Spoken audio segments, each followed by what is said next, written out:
Hello दोस्तों, मेरा नाम अतुल कृष्णदेव सोनी और आज हम एक नया सेशन लेकर के आए हैं आप लोगों के सामने। ठीक है, जिसमें हम बात करेंगे कुछ साइंस के बारे में। ठीक है ना। तो मैंने ये वीडियोस क्यों बनाया है, उसके पीछे एक लॉजिक है। क्योंकि मैं ये चाहता हूँ जो बच्चे हैं हमारे क्लास 6, 7, 8, 9, 10, 11, 12 यूजी एंड पीजी वाले, तो उन लोगों के लिए मैंने सोचा है कि आपका जो बेसिक फंडामेंटल है, आपका जो बेसिक साइंस है, उसके बारे में आप जो हमारे पास नॉलेज है, मैं चाहता था कि वो आप लोगों तक पहुंचे इस सेशन और इस वीडियो के माध्यम से। क्योंकि सबसे इंपॉर्टेंट पॉइंट यहाँ पर ये होने वाला है दोस्तों कि यदि आप हमारे कॉन्सेप्ट पर अच्छे से फोकस करके समझ लेंगे तो आप ये मान के चलिएगा हम इसके आगे भी कुछ सेशंस लाने वाले हैं जो साइंस से रिलेटेड हैं, हमारे केमिस्ट्री से रिलेटेड होंगे, फिजिक्स से रिलेटेड होंगे, जूलॉजी, बॉटनी, बायोलॉजी। इसका भी कॉन्सेप्ट बताएंगे कि इसका क्या मतलब से, जो आपको फ्यूचर में बहुत काम आने वाला है। इससे आप क्या कर सकते हैं, हम जो कॉन्सेप्ट बताने वाले हैं, जो फंडामेंटल आपके क्लियर करने वाले हैं, जो डाउट है, कंफ्यूजन है, आपको छोटे छोटे कंफ्यूजन हैं, छोटे छोटे डाउट्स हैं, उनको सिर्फ हम अपने वीडियो सेशन कॉन्सेप्ट के माध्यम से हम आपको वो क्लियर कर देंगे। और आपको यदि उसके बावजूद भी यदि कोई डाउट और कोई कंफ्यूजन रह जाए तो आप कमेंट लिख करके उससे पूछ सकते हैं मुझसे कि sir can you please explain this situation, या can you please explain this definition, anything else. ठीक है, चलिएगा हम छोटी सी बात करते हैं। पहले हम बात करते हैं आज हम साइंस को क्यों लेकर के आए। मैंने बताया ना आप लोगों के लिए कि हमारे जो वीडियोस हैं, जो प्रीवियस वीडियोस हैं, उनमें हमने बहुत सारी बातें की थी लाइक मेमोरी सेशंस में।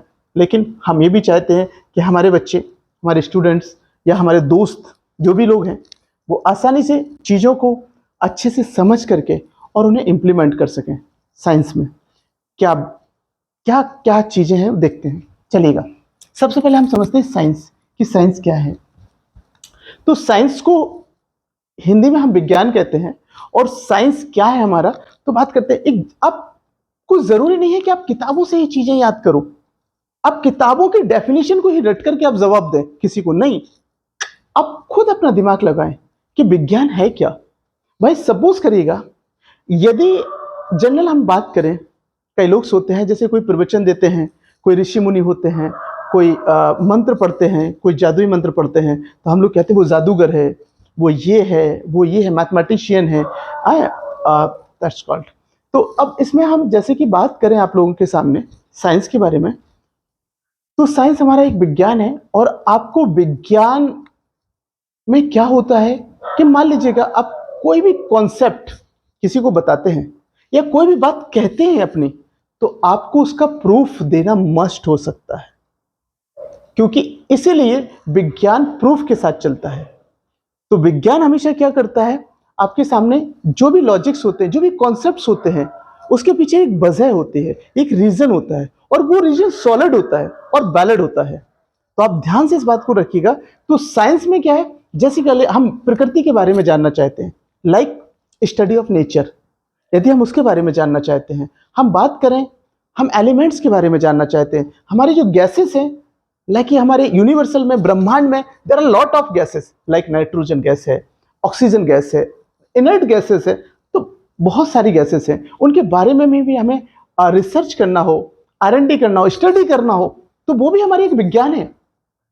हमें किसी मैटर्स के बारे में, मैटर्स में क्या होता है, द्रव होता है, द्रव में क्या होता है, there are lot of products, items, कुछ भी हो सकता है। वो टेंजिबल है, इनटेंजिबल है। Tangible means we can see and touch, जिसे हम देख सकते हैं और छू सकते हैं, उसे हम टेंजिबल बोलते हैं। और जिसे इनटेंजिबल, जिसे सिर्फ हम फील कर सकते हैं, we can't see and touch, हम उसे देख नहीं सकते हैं, छू नहीं सकते हैं, उसे इनटेंजिबल बोलते हैं। तो टेंजिबल हमारे लाइफ में, हमारे सराउंडिंग में, हमारे चारों तरफ, हमारे ब्रह्मांड में दो प्रकार की चीजें जरूर हैं, एक दिखाई देती है और एक दिखाई नहीं भी देती है। लोग कहते हैं भाई आत्मा क्या है, भाई लोग कहते हैं भाई आत्मा तो वो एक छोटा सा पॉइंट है, एक लाइट का, लाइट जैसा पॉइंट होता है। अब मुझे समझ में नहीं आता, लोग कहते हैं भगवान कहाँ है, तो भगवान नहीं दिखाई दे रहा है आपको। वो कहते हैं निराकार है, कुछ लोग कहते हैं आकार है, तो बहुत कंफ्यूजन है दोस्तों। ठीक है ना। अब यहाँ आस्था की बात आती है, फिर उसके बारे में बाद में बात करेंगे। कुछ कहते हैं लोग ऐसे हैं, कुछ कहते हैं वैसे हैं, वो हम बाद में बात करेंगे। अब एक हम छोटा सा कॉन्सेप्ट फिर समझते हैं। हम आप लोगों से क्या कहना चाह रहे हैं यहाँ पर, हम यहाँ पर ये कहना चाह रहे हैं कि आप किताबों में लिखी हुई जो डेफिनेशन है, आप उसका एग्जैक्ट मतलब समझिएगा। आप अपने दिमाग से इजाद करिएगा उस चीज को कि वाकई विज्ञान है क्या, उसको समझिएगा कि साइंस है क्या।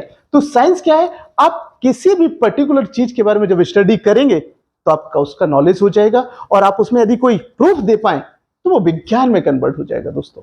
Like study of nature, study of matters, study of like chemicals, elements, कुछ भी रासायनिक एलिमेंट्स। तो चलिए बात करते हैं हम लोग, जैसे कि हवा, ईयर है, हम लोगों ने देखा होगा ईयर, लोगों से कहा जाए भाई आपको कोई हवा दिखाई दे रही है क्या, कहाँ है हवा, तो आप लोग क्या करोगे, आप फील करके बता दोगे यार हवा चल रही है, राइट, ऐसा ही होता है ना। तो हम वहां पर फील कर पा रहे हैं बट हवा को देख नहीं पा रहे हैं, ठीक है, we can't see the wind sorry, ठीक है। बात करते हैं साइंस में। तो साइंस के बारे में हमने छोटा सा आपको एक जनरल डेफिनेशंस बताया है, एक लॉजिक्स बताया, आप कैसे सोचें कैसे समझें, तो ये साइंस है, विज्ञान। अब छोटा सा ध्यान दीजिए, विज्ञान, इसको यदि थोड़ा सा संधि विच्छेद कर दीजिएगा, एक विशेष ज्ञान। तो विशेष ज्ञान का मतलब है किसी चीज के बारे में आपको प्रॉपर नॉलेज लेना और उसको प्रूफ के साथ, रीजन के साथ आप उसका कारण बताइएगा, ये चीज इस वजह से ऐसे हो रही है, that is called off the विज्ञान। अब बात करते हैं, साइंस को 3 कैटेगरीज में डिवाइड किया गया, like first is the physics, second is the chemistry, third is the biology.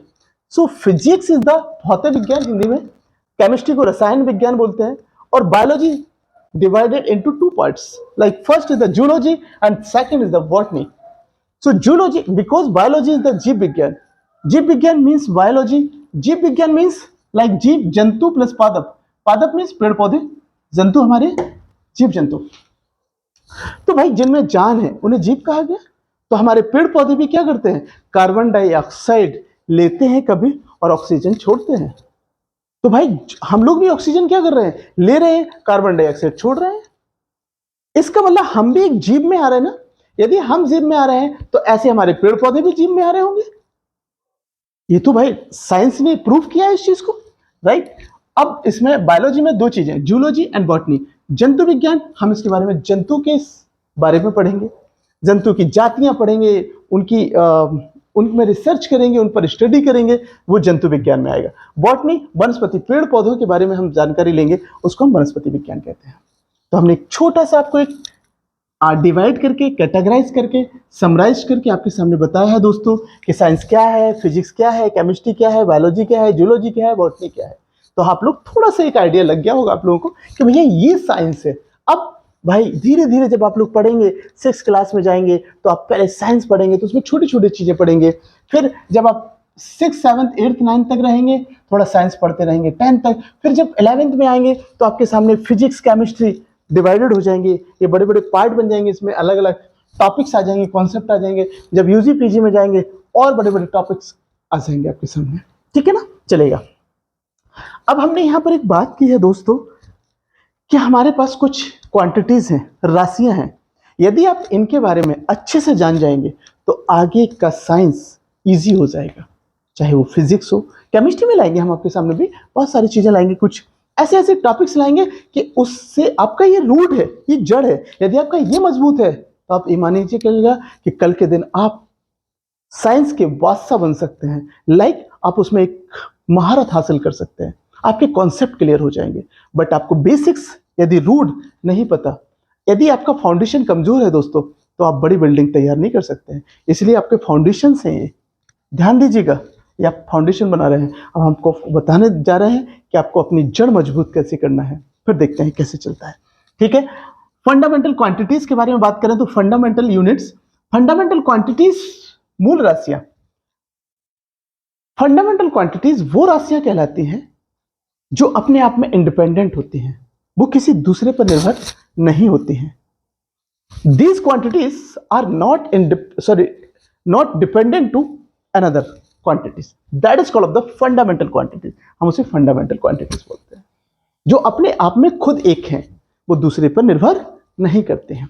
चलिएगा बात करते हैं, there are 7 fundamental quantities. हमारे पास 7 मूल राशियां हैं, like the first one length, mass, time, temperature, electric current, luminous intensity and amount of substance.